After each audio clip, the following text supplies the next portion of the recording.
Merci de regarder Gabon 24. Au football, c'est surtout à chaque match que la profession de speaker prend tout son sens. La Coupe d'Afrique des Nations Total Gabon 2017 nous donne l'occasion de plonger dans un des métiers méconnus du sport roi. Aujourd'hui, c'est au métier de speaker que je m'intéresse. Mon invité, un homme de l'ombre des matchs, va nous édifier. Régis Massimba, bienvenue sur le plateau de Gabon 24. Bonjour Daniela Mengue, c'est un plaisir. Voilà, alors vous faites partie des speakers de la Coupe d'Afrique des Nations 2017. Exactement. Alors je dis vous faites partie parce que je sais qu'il y a 32 matchs, vous n'allez pas être partout à la fois. Non, on s'en fout. Nous sommes une petite huitaine. D'accord. Voilà. Je me ferai d'ailleurs le plaisir de les citer tout de suite, pour pas que les lauriers ne soient que sur ma tête. Il y a M. Patrick Koumba, qui a une certaine expérience, qui l'a fait en 2012. M. Waris Fatoumbi, qui avec la LINAF fait ce boulot-là. M. Omar Bongo Diouf, qu'on appelle Mastomar pour son petit nom d'artiste. M. Fortuné Nzengi, plus connu sous le nom de Calvin, la puissance. Et puis M. Emergilde Fumu Ndong, Wilbys, le capitaine. Et Benny Siolo, plus connu sous le nom de Benny Banks. Et puis Pablo Guissamba, qui lui officie de côté de Port-Gentil. D'accord. Alors, à entendre tous ces noms dans le paysage audiovisuel gabonais, pour ceux qui ne savent pas, ce sont des personnes qui officient soit dans une radio, dans un média. Est-ce qu'il faille forcément être un homme de média ou quelles sont les qualités requises pour être un speaker? Ouais. Non, homme de média, c'est déjà un avantage parce qu'on a quand même l'habitude du micro, l'habitude de la caméra. Donc, speaker en un match quand un homme de radio ou de télévision, c'est nettement plus facile à comparer avec celui qui ne l'a jamais fait. Voilà, donc tous ces gens que j'ai cités ont déjà eu un contact avec les médias. Il y en a qui officient encore jusqu'à aujourd'hui. Donc, il est vraiment aisé d'être speaker quand on est un homme de médias et surtout quand on a une petite connaissance du football. Parce que ce n'est pas tout de travailler à la télévision ou à la radio, il faut aussi connaître c'est quoi le football, c'est quoi ce sport, c'est quoi ses règles. Et dans les règles de speaker, il y a des choses quand même qu'on doit savoir. Et en quoi il consiste justement Voilà, justement, ouais. Ce rôle de speaker. Le speaker, si vous voulez, c'est celui qui s'adresse au public au stade. Vous savez que dans un stade de football, quand on est dans un stade de football, on n'entend rien. On n'entend pas le commentateur, on n'entend pas les entraîneurs, on n'entend pas les capitaines, on n'entend personne. Et la seule personne qui a un contact avec le public, c'est le speaker, qui doit annoncer certaines choses qui sont obligatoires aux yeux des spectateurs au stade. Ça dépend des compétitions. Il faut, par exemple, annoncer ceux qui sont sanctionnés par un carton jaune ou un carton rouge. Il faut annoncer les remplacements. Quand un joueur rentre sur le terrain, on n'est pas censé savoir qui c'est quand on n'a pas surtout son nom écrit dans son dos. Quand on fait face à un public, ceux qui sont en face ne voient pas le nom du joueur qui rentre. Donc le speaker est là pour dire, voilà, celui qui porte le numéro 17, par exemple, c'est Pierre-Emerick Aubameyang. Et celui qui le remplace au numéro 145, c'est Malik Evouna. Je raconte n'importe quoi, mais c'est un peu ça le principe. Ça nécessite finalement de travailler étroitement avec les équipes techniques, notamment pour avoir la feuille de match. Comment ça se passe pour une compétition comme celle-là qui va avoir lieu vous y connaissez un tout petit dans peu. quelques jours? Parce que justement, la feuille de match, c'est la chose la plus difficile pour un speaker. Parce que la CAN, elle arrive dans moins d'une semaine. Ce sont des équipes que nous ne sommes pas censés forcément connaître. Pour le Gabon, il n'y a pas de souci, je connais tous les gars. Je peux faire speaker des Gabonais les yeux fermés. Mais quand on a une équipe comme celle de la Guinée-Bissau qui va jouer, où je ne connais aucun joueur, je n'ai que la feuille de match pour m'aider. Si je ne l'ai pas à temps pour faire ma mise à bouche, pour faire mon point, pour faire mes articulations, parce que les noms sont parfois difficiles à prononcer, surtout quand ils sont lusophones ou anglophones, c'est difficile. Donc il faut que cette feuille de match soit là à temps pour que le speaker se mette en phase avec ce qu'il a à dire. Et puis il y a une phase qui est très importante, c'est la phase avant-match. C'est là où le speaker devient un peu l'animateur, un peu le chauffeur de salle. C'est justement ce que j'allais dire, mettre l'ambiance, c'est aussi ça, Ouais. le rôle du speaker. Du speaker, voilà. Donc au début du match, quand le public est déjà là, il faut le chauffer.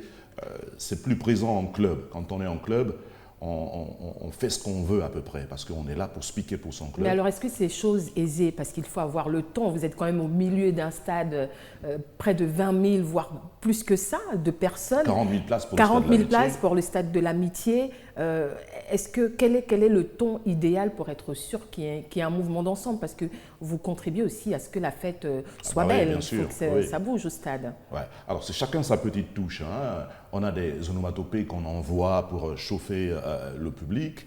Hein. Ici, on a un peu plagié sur Paris, c'est sûr. Ici, c'est le Gabon, vive les Panthères. Donc, on entend des chansons qu'on estime être répandues par le public. Ce n'est pas toujours chose aisée. Et ça devient de plus en plus difficile dans la mesure où les stades sont parfois à moitié vides au coup d'envoi du match. Ça, c'est dommage. Je prends une petite parenthèse pour demander au public de venir relativement tôt au stade. Comme ça, on peut se faire une bonne ambiance avant le match. Parce que quand le match a commencé, le speaker n'a plus le droit de dire, on va dire n'importe quoi. Hein. Il doit annoncer ce qui doit être annoncé et se taire. Un speaker n'est pas un commentateur. Voilà. Et c'est souvent, parfois là, la limite et on peut se mêler les pédales. Qu'est-ce qui peut arriver quand vous dites un mot de travers? Vous êtes viré si le comité d'organisation est sévère, parce que c'est vraiment délicat. Là, c'est la CAN, ce sont des pays frères qui arrivent. Si le speaker le fait comme je l'ai entendu dans un pays frère, où le speaker a commencé à parler en lingala pour encenser ses joueurs, hein, ses compatriotes sur le terrain, ben non, quand le match a commencé, on n'encense pas ces joueurs. Vous embrayez là sur une question que j'ai l'intention de vous poser, mais je vais vous proposer, Régis, de regarder ce petit élément. On a fouiné, on a espéré trouver un élément qui vous voit, où on peut vous voir dans votre boulot. Malheureusement, non. Mais comment ça se passe ailleurs? On va regarder. Bonjour et bienvenue au Paris FC. Vous venez d'assister au match avec moi, une soirée de championnat national contre Luçon des Vendéens Coriaces. Parce que la dernière fois... Mais où? Comment? Là où tu étais, c'est ouvert. C'est quoi ce bordel? T'es passé par où, toi? Bah, par là. Le micro enfin glissé. Alors on y va. Aujourd'hui, la seule vedette ici, c'est qui? C'est pas les joueurs, c'est pas le président, c'est le speaker. Voilà, tu as raison. Il n'y a rien à annoncer de particulier dans le... Il n'y a pas un VIP, un ministre. Très important, c'est très important, c'est la feuille de match. C'est-à-dire, je vais annoncer les joueurs qu'il y a sur le terrain. Et généralement, ils sont mal tapés les noms. Donc je fais des erreurs de frappe, mais là, j'espère que ça a l'air bien tapé. Au début, je confondais les joueurs. Je disais les joueurs d'une autre équipe et une autre. Ah, on va y aller parce que là, il est 8h moins 5. Mes habitudes avant le début du match, c'est que j'étale toutes mes feuilles. J'ai besoin de la soirée de championnat, la prochaine soirée, la soirée et le classement que j'ai toujours sous les yeux. J'ai l'impression qu'on se complète au niveau travail. Hein, donc, moi par rapport à la musique et lui par rapport en tant que speaker. Allez, bonsoir à tous et bienvenue à cette soirée de championnat national. J'ai un peu mangé des chamallows. Je compte sur vous, numéro 1 dans les buts, Vincent de Marconnet, notre capitaine. J'ai oublié mon bonnet. Alors on m'a dit les buts, il faut les annoncer de la même façon, que ce soit pour les adversaires ou pour le Paris FC. Ce qui est totalement impossible à faire, puisque quand le Paris marque un but, je hurle, et quand l'autre marque un but, je suis en pleine dépression. Les buts et les changements, voilà tout ce que le speaker peut annoncer. Pour l'ambiance, il faut compter sur un petit groupe de supporters.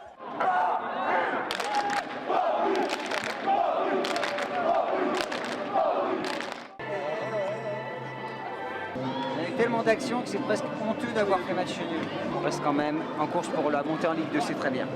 Allez, salut, à bientôt. Vive le PFC. C'est comme ça que vous le vivez? C'est exactement la même chose. Oui. Hein. Sauf que une petite différence au niveau de sa cabine, il a son DJ à côté. Ce que je reproche au stade de l'Amitié, c'est que le DJ est dans une cabine totalement distincte du speaker. Donc on ne se voit pas. Je ne sais pas si à quelques jours de la CAN, on peut faire quelque chose pour que le DJ et le speaker soient au même endroit pour qu'ils puissent communiquer sur certaines choses. Parce que parfois j'annonce un truc alors que le micro n'est pas ouvert. Alors ma première syllabe est partie dans le vide, quoi. Et je suis parfois obligé de le refaire. Alors que s'il était à côté de moi, si je le voyais, on aurait mieux coordonné. Alors il a dit quelque chose, ma foi, intéressante. Il est parfois difficile d'avoir en face deux équipes quand on a une qu'on supporte. Est-ce que c'est nécessaire de supporter une équipe pour être un bon speaker, de trop aimer son pays? Comment on s'en sort dans une situation comme celle-là? Speaker gabonais, au cours de cette compétition, le Gabon va affronter d'autres équipes. Comme lui c'est la dépression, quand son équipe ne gagne pas. Comment est-ce qu'on gère ça? Alors, moi particulièrement, je suis un peu dans le même problème parce que j'ai la charge pour cette CAN d'animer, de speaker pour tous les matchs des Panthères du Gabon. Alors les autres, ils vont faire d'autres matchs, ce ne sont pas leur pays, donc eux, ils peuvent être au milieu, tranquilles, annoncer, avoir le même ton pour tout le match. Sauf que moi, c'est un peu difficile parce que je supporte les Panthères, c'est clair, mais il faut que je sois professionnel, ne pas montrer que j'ai choisi mon camp. Mais quand j'annonce un but, c'est ce qu'il disait, le règlement, les Panthères, voilà, ça va être quoi? C'est le but. Et quand c'est les autres, c'est le but. Le règlement veut que le speaker annonce un but de la même façon pour les deux équipes. Normalement. Mais les Parisiens, par exemple, les supporters de Paris ne peuvent pas l'accepter. Ils ne savent pas que le speaker a eu des instructions pour ne pas le faire. Mais il est obligé de le faire. On choisit où c'est le public, ou c'est le professionnel, quoi. Mais le choix est vite fait. C'est le public d'abord, quoi. On va bientôt se quitter, plus que quelques minutes et quelques jours pour la CAN. Qu'est-ce qu'on peut vous souhaiter face à toute cette population qui sera dans les stades? Ce qu'on souhaite, et merci vraiment de le souhaiter en même temps que tout le monde, c'est que les stades soient pleins. Et ça, je n'ai aucun doute sur la question. Les stades, ils seront pleins parce que nous sommes amoureux, férus de football. Le reste ne nous intéresse pas. On vient voir les acteurs de football s'exprimer. Et c'est ça qui nous importe le plus. On veut que le public réagisse, que ce soit vraiment la fête du football, que ce soit quelque chose d'assez spécial. Nous avons été bien notés en 2012 avec une demi-CAN. Il n'y a pas de raison qu'en 2017, nous n'ayons pas la même note. Je sais que tout le monde a tout fait pour que cette compétition soit la mieux organisée au monde. Régis Massimba, merci. C'est un plaisir. Ce n'est pas facile d'être invité à un plateau comme ça quand on a l'habitude de poser des questions. N'est-ce pas? Ouais. En tout cas, on connaît mieux maintenant, je le disais, l'un de ces métiers de l'ombre, mais qui participe à la beauté du football, donc le métier de speaker. Merci à vous d'avoir suivi cet entretien. Restez sur Gabon 24, l'actualité se poursuit.